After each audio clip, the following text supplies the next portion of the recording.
Ani amma isa jaantakkal kana nan beeka irreechi dhuguma achitti gaggeeffamee jira.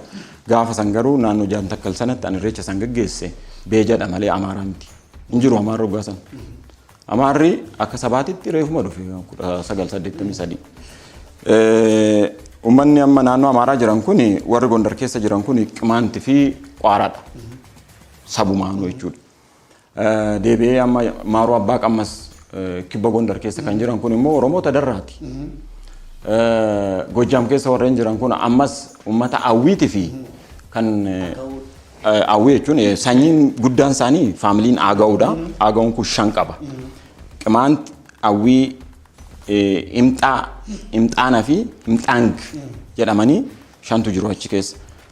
Awwiidha amma kan giddu galeessa Gojjaam jiru kun. So warri isaas jiran immoo Oromoota Maccaati warra Takla Yesuus Waaq jiraa kana Nugus Takla Hayimaanoot kana dabalatee jechuudha.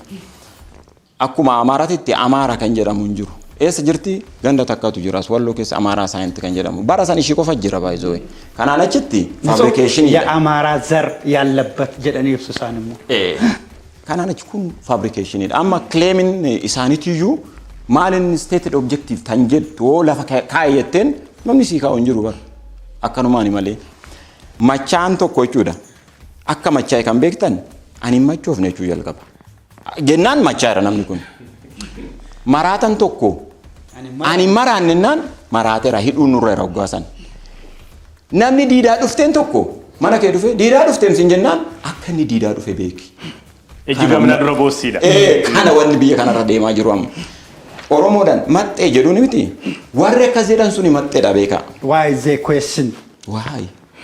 Seenaa biyya kanaa keessatti bar bakki ka'umsaa jedhamee kan qoratamu kan Oromoo qofamu. Maaliif? Ka sodaatamu Oromoodha.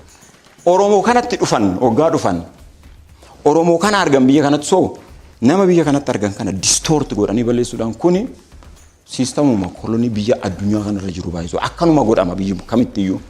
So rakkoon jiru Oromoo wajjiniin rakkoon isaaniitis Oromuma. Seenaa biyya kanaa immoo kan hojjete from A to Z Oromoodha. Kana immoo kabanye seenaa waloo qabaachuu hin dandeessu. Let's say kanuma yeroo dhihootan isinitti hima. Hailee Fidaa very genius qabsoo Oromoo keessa iyyuu hin jiru. Itoophiyaa nationalistiidha inni. Garuu maal jedhanii akka Hailee biyya kana baasan beektu hamma inni lubbuudhaan darbutti fidisteedhuun. Oromoodhaaf mitiim namni kun Itoophiyaadhaaf Itoophiyaan nationalistiidha bara namni kun fidisteedhuun.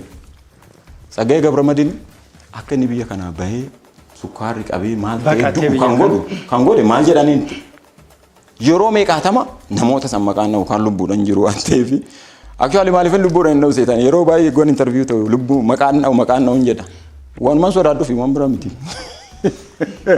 So akkas godhanii nama kana nama jiineessi kana nama silaa waan jarraa tokko keessatti illee yeroo tokko dhalachuu hin dandeenye kana galaafatan biyya kanarra. Waan baaroorra deemaa ture. Jeneraal Taaddasee Birruu biyya kana ijaaruudhaaf jechuudha. Daa'imman waggaa 14 jalqabee nama waraanatti ture. Faayinaalii gaafa inni gaaffii Oromoo kaasu akka du'a akka dhokatu godhan. Seenaan biyya kana keessa let's say Jawaaruma Dheengaddaa kana laalaa. Baala Mancaa'u jedhuun Mooroof garuu wanni Jawaar dubbachaa ture parallel hunduma isaanii fayyada baay'ee.